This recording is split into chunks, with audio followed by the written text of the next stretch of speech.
Good evening, everyone. Tonight's show is all about the immigration and asylum bill. And before we get going, I just want to have the Labour Party members. We've got Labour Party members in, yeah? Because what I want to do is, in the next kind of like however long this takes, it'll be about 45 minutes, I'm going to try and persuade you to put your card in here. All right? I'm going to try and persuade you to throw away your card and I'll cut them up for you. OK? That's what I'm going to do, because the party of which you are a member of, which is now in government, is about to bring in a bill that will apply to people who are running away from torture, rape, murder of their families, persecution. It's going to remove asylum seekers from most of the Housing Act, so they have no protection, they can just be kicked out. It is going to force asylum seekers to be made destitute by the state, to stigmatise them, and to live below the poverty line. I'm sure you don't agree with that. So, where do we start? You start with any sort of discussion on immigration and stuff like that. You start with the concept of Britishness. You know, that is involved somewhere. And I'm very proud to be British at times. You know, sort of Pinochet gets arrested. Yes! The weird thing is the concept of Britishness, because you often go, I'm British, just pure British. Well, no, you're not pure British, because we've been invaded by Celts, Vikings, Normans and Romans. So if you're saying I'm pure British, what you're saying is I'm some kind of wop, spick, eye-tie, frog, dago, Dane, bastard, porn star, paddy mick cocktail with a twist of Jew bastard, possibly. You know, we're a mongrel nation, and I'm proud of that. But it's weird, for bigots and racists, there's no logic. And the ones that I love are, all right, they might be odd up, but why do they have to come here? And what I like to do, I like to look at them and say, well, there's a couple of reasons, possibly. Firstly, because legally and morally we have a duty to protect people fleeing persecution, and Britain's quite a hard place to get into, so they must be very desperate. Plus, added into that is the fact that there are bastards like you all over the world going, why do they have to come over here? So there's either that reason, or they're doing it to personally annoy you. All the refugees in the world had a great big meeting, circulated your photograph, said, let's get him. And then you get the kind of, yeah, but why? Why should I pay my money so they should take my money? Well, asylum seekers aren't allowed to work. Why should it be my money? And the weird thing is, people who think that, why should I give them my money? I feel sorry for them, because they have a genuine belief that if the government kicked out all refugees and asylum seekers, saving millions of pounds, that they would see some of it. Ding dong, hello, council, kicked out the refugees, just come to fix your grand's ball cock and here's a gold ingot. Off you go. In Kosovo, we kind of think, oh, well, we're doing all right, we're off to a slow start, but we're doing okay. And I just want to show you this bit. We met up with Anne Clwyd, the MP, who went to Macedonia, and she talked to people from the UN, and they're dishing out forms to refugees. And the forms were about where you could go and how you might get there. I asked the UNHCR people on the spot, and they said, well, every country, every European Union country, plus the United States, have actually said how many refugees they're taking. They've said what their quota is for each country. But the United Kingdom hasn't given us a quota, so they're not down on the form of countries the refugees can tick. So when I came back to the UK, obviously I started asking questions about it, because I assumed our policy was different. And then I was told that it was an administrative error. It's also weird, because we got this report from a French journalist who went to Macedonia and was shown an internal United Nations High Commission for Refugees document.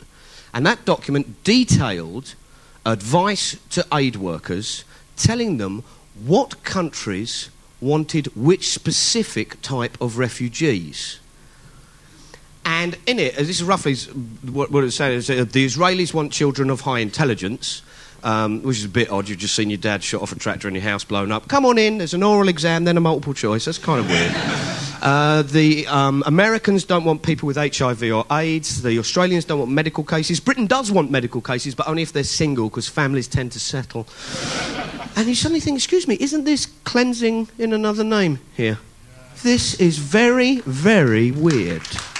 Now, then you think, well, we're doing all right by them, aren't we?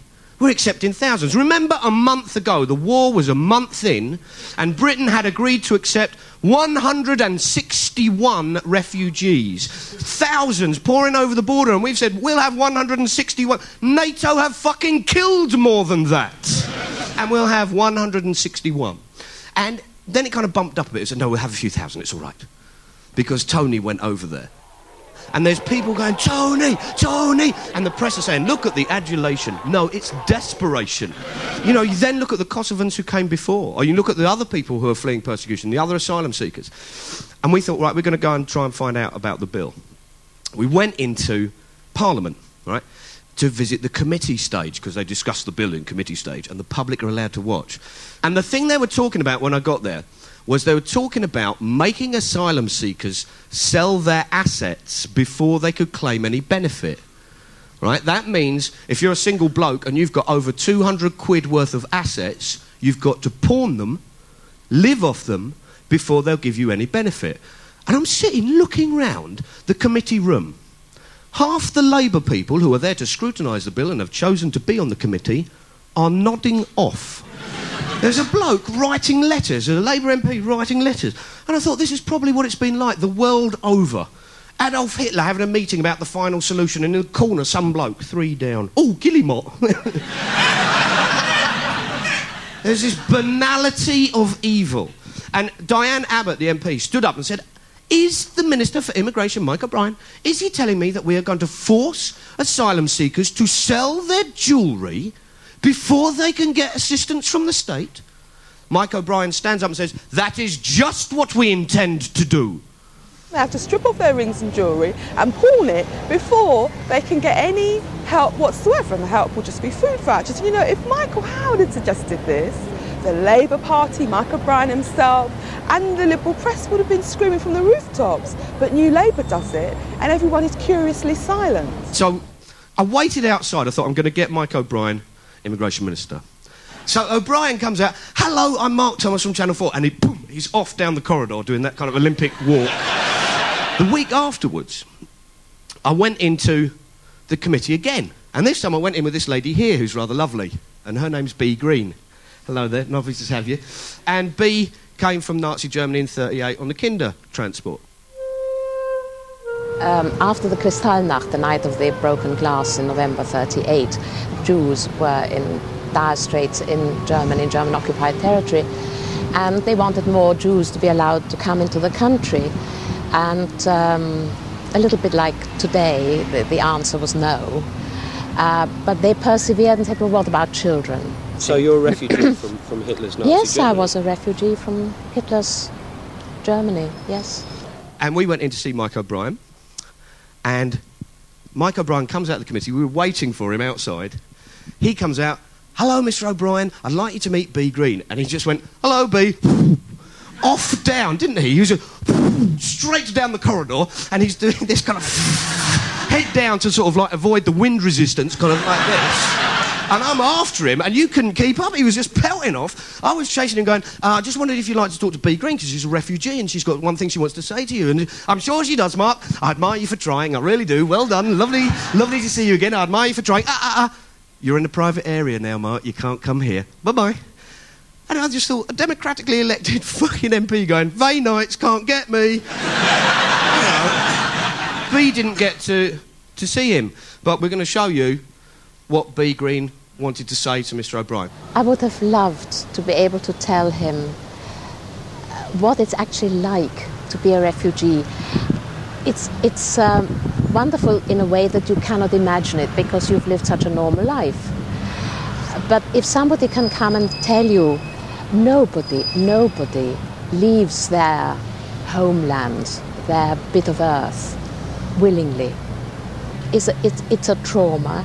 You need to be regarded like a human being. You need to be given some dignity, not just given food coupons and referred to like these people. It's very demoralizing on top of the pain that was suffered before.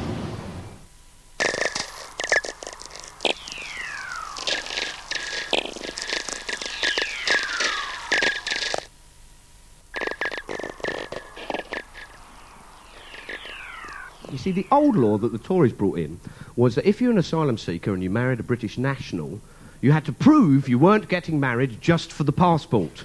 And the Labour government said, oh, no, that's very bad. We shall change that. And they've changed it now.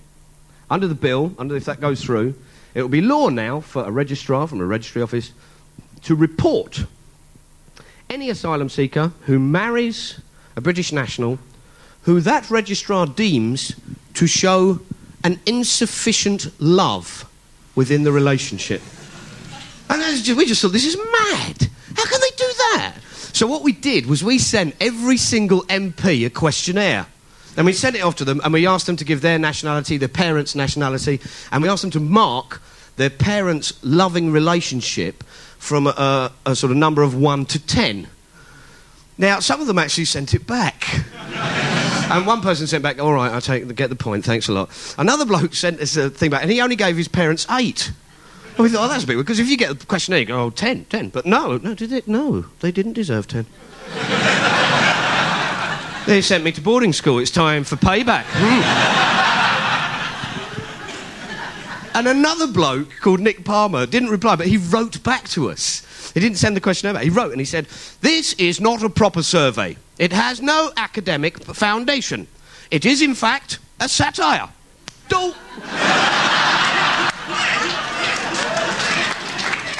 Ooh, he's sharp as a fucking dart there, Nick. So we thought, oh, we'll phone him because we want to chat to him. And we did phone him. And the thing we wanted to phone him about was the vouchers. Because under the Tories, some areas could give asylum seekers, instead of dole money, they could give them vouchers, which they had to spend in certain shops. Now, under the new Labour bill, every asylum seeker will get vouchers. You have to spend them at a certain shop or outlets.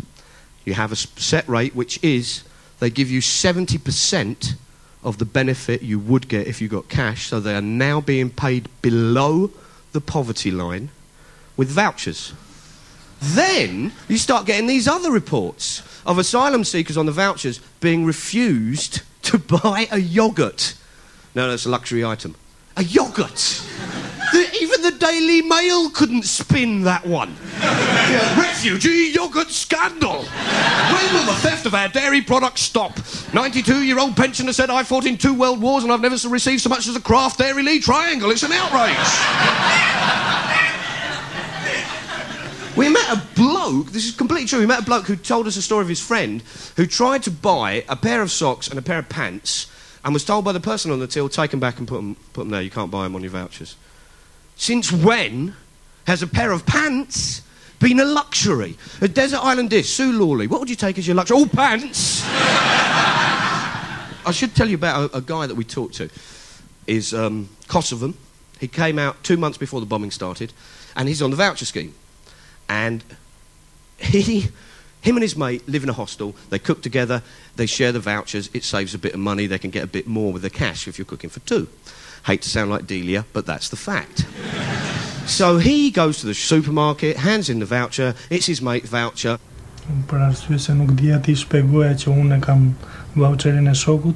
I could not explain that they were my friend's vouchers.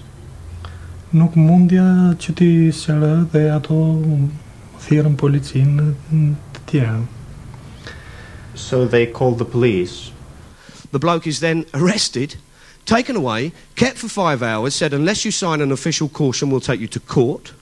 So he signs the caution. Then the police inform the social services who said, oh, you've got a police record. We're kicking you out of the hostel, taking away your vouchers. Po më shikonin se ishte sikur kishte ndodhur ndonjë krim. It seemed to me that all people were looking at me as I had committed a crime.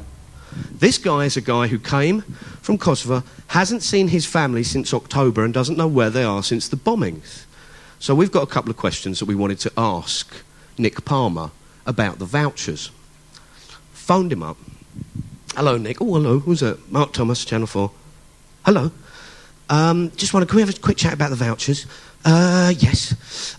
Just wanted to draw your attention to the fact that if the asylum seekers are allowed to buy shoes or something like that, You know, we're paying them below the poverty line. If the kids' shoes sort of wear out, they go to get another pair of shoes. So you go to a sort of charity shop or a market, but you're forcing them to go to a supermarket where it's more expensive and they're below the poverty line. He said, yes, you've got a very valid point there, Mark. I said, why don't we give them the vouchers with the Queen's head on and I promise to pay the bearer? You do have a point there, Mark, yes. I mean, I should at this point out, just before we show the next clip, for legal reasons I have to, and objectivity, I have to report that Jack Straw and Mr O'Brien and Tony Blair do a lot of work for minorities. Daily Mail readers are the minorities that spring to mind. We're doing this to appeal to readers of the Daily Mail.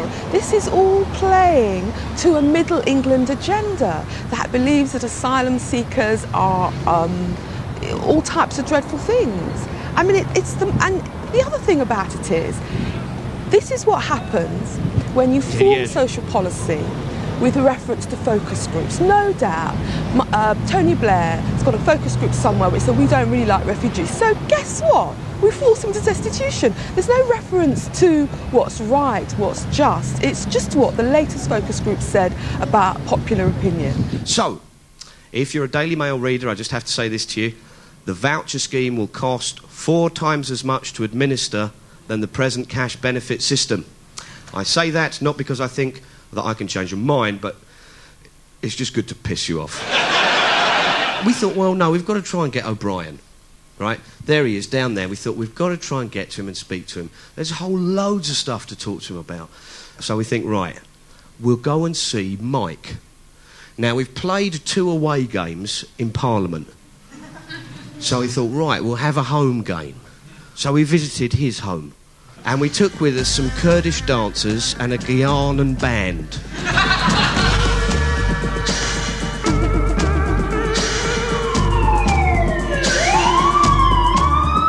Hello there. Hello there, how are you? Hiya. Morning, I'm Mark Thomas, Channel 4, how you doing? Tell us what's going on this morning. We're just doing a film, we're just doing a little bit of filming here. Is it regarding anything to anybody? Do you mean Mr O'Brien? Specific, I don't know, you tell me. Well, I mean, if he comes out and says hello to us, that's very nice, you know. What's the little thing there? That one? That's your ass. That's a what? That's there like a truncheon. Is it really? Is it extendable? Yeah. Well, it must be, because otherwise it was very tiny. You'd just be tapping people. Well, it really wouldn't you? OK, lovely. Right, thanks a lot. All right, see you later on. Yeah, look after yourselves.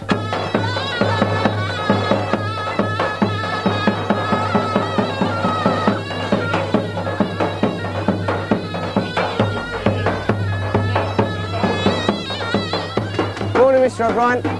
Do you like the parade we've got for you? It's we just thought, because your bill seems to be a bit frightened of sort of different cultures, we'd show you there's nothing to be frightened of. So we're just sort of putting this little sort of parade on so you can see there's all sorts of things that sort of asylum seekers bring to Britain. That's very positive. We hope you like it. Do you like Wonderful, it? Mark. Excellent. I'm a great fan of your programme. Great. We just wanted to show you all the different sort of culture that you could be encouraging. And instead of saying take away sort of asylum seekers' jewellery and things like that. I very much welcome many of the immigrants who come to this country, like my family. Yeah. Both my parents. Absolutely. But so why are you taking away people's jewellery, though? Because you're actually saying that you're going to take away asylum seekers' jewellery, aren't you? You haven't understood. But you're saying that, aren't you? Can you get off my... But you are going to do that because you've said that 1/3 of the asylum seekers get granted. You cannot take the piss out of Kosovo. I'm not, though, am I? Serious an I'm issue. not taking the piss out of Kosovo, you am I? Why am I taking the piss out of Kosovo with these people? Did you not write a letter to me? Why am I taking the piss asking for out an of interview to talk on about Kosovo and the refugees said you wanted to do and a the comedy immigration? hour. No, we never said that. I'm afraid you're lying. Yes, you did. No, we didn't. Hey, come on. Because we're doing a whole... Well, look at it. It says half an hour. So the point being is, because you're not very good with statistics, because you said 30% of the asylum seekers get granted leave to remain, but you haven't included all the people who win on appeal. It brings it up to nearly 50%. You're wrong. It's wrong. So you haven't. So you have included people who are granted leave to remain on after appeal. Have you done that? Mark, I have. Yes. You have done it. Well, why are all the groups saying that you haven't? That you're supposed to have consulted with? Well, are they lying? Well, so Asylum Aid's lying and Refugee Council's lying? Well, that wouldn't be a first time, Mark. Well, let me ask you then. We met a bloke the other day, Mr. O'Brien.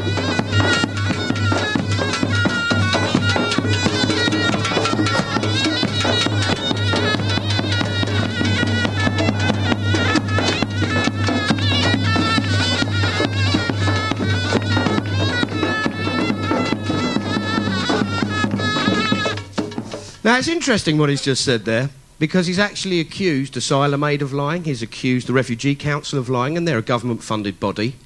He's also indicated that, in fact, the asylum seekers who win on appeal are included in the figures. Now, that's kind of interesting because these are Home Office statistics. All the Home Office statistics on asylum seekers carry this little note saying, information is of initial determination decisions, excluding the outcome of appeals or other subsequent decisions.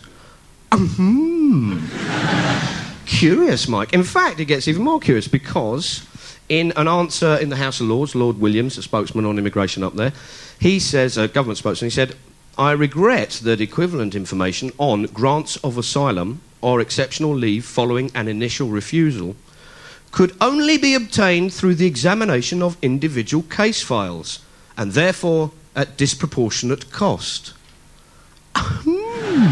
So the question here really is who's lying, frankly. Is it Mike O'Brien who's lying? Is it the Home Office who's lying? Is it Lord Williams who's lying? Mike, answers on a postcard, you know where we are. So, it's kind of weird because there are lots of people who are given leave to appeal. There are a huge amount who aren't.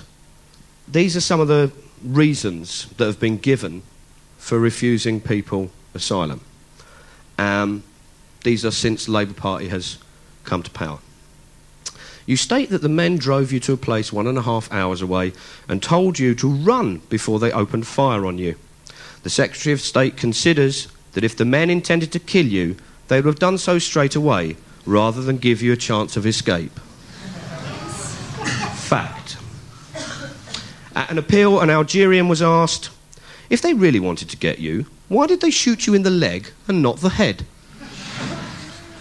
Then we have, and this is an appeal determination, while I noticed the appellant to be quietly tearful when recalling her alleged rapes and that of her mother's death, as she did so when examined by the doctor, I am unable to ascertain that such tears were not contrived to create a sympathetic impression on me and the doctor. You then have Mr. O'Brien here. That's one of his better quotes. He was shown a picture of a torture victim. He said it proved nothing. I just see a man who's thin. Now, Labour government might be going ahead with this bill. There's bits we can do to stop it. It doesn't have to happen in your name, right? So I want you to pass the glass around. Any Labour Party members with their cards, if you want it to happen in your name, keep hold of it. If it's not, put it in. We'll cut it up for you. Now, on a quite weird and cheery note, just as this goes round, I want to tell you about this. We thought there's got to be a way that we can beat the voucher system. This is shite from start to finish. So we've been in contact with some of the aid agencies, some of the groups, and we also got in contact with a bank. We got in contact with the Co-op Bank, who are so concerned with the situation that they are prepared to support and help us to find a credit union that will operate a voucher scheme. So refugees can put the vouchers in, take loans out, the vouchers will be distributed, hopefully we'll be able to use them, and we can then start to beat the stigma and allow asylum seekers some dignity. What have we got? Oh, we've got a couple. Oh, hey! We've chipped off two. We've chipped off two. Yes, sirree, Bob. You want to play the voting game with the Daily Mail readers? We'll play you back. We're cutting them up one for one. Good